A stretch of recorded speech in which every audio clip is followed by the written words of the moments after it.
had streetcars that would eventually put in going down Addison and Clark Street. Back in those days, they used to heat their homes with coal. And so they had coal silos on the other side of where the grandstands are that they would deliver that coal around with railroad carts.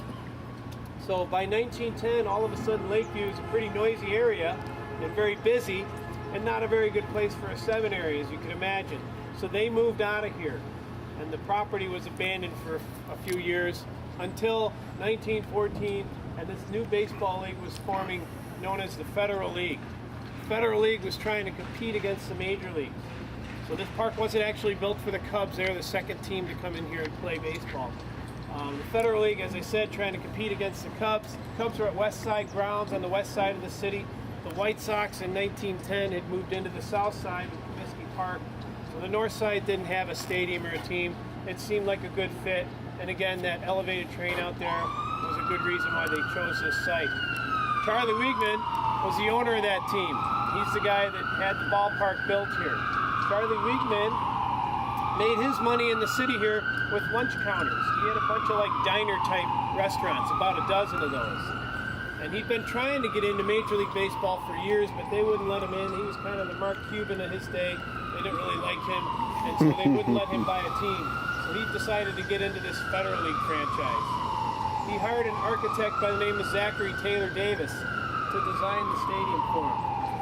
Davis designed a 14,000 seat stadium, and they built it in about 6 weeks' time. They even had a work strike in there, and the cost of $250,000. They did all that in the spring of 1914, ready to go in April.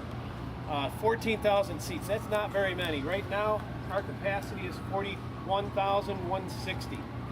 So it's obviously undergone a lot of changes since then. You can see the lower bowl over there. Take out the box seats right by the dugouts. Those were not part of the original stadium. Just that lower bowl, no upper deck. There weren't the bleachers where we're at right now. There was no ivy, no scoreboard. The red marquee sign that we met at out in front was not there, welcoming you to Wrigley Field. In fact, it was called Wheatman Park back then. So the team that played here, they were originally called the Federals. And then after their first season, 1915, they had a contest here in the city, a little marketing ploy to get people interested in the team. You get to rename your team. And they had this contest. People submitted all these names, and they had a vote, and the team name that won was the Whales. Naturally, lots of whales out there in Lake Michigan, right? Don't have a good answer why they picked the Whales, but the Whales were actually a big ticket in 1915. They won the Federal League. But then that league folded. So all of a sudden, Charlie Wiegman has this brand new stadium and no team would play here. So he set about trying to get a team to move in, and his target was the Chicago Cubs.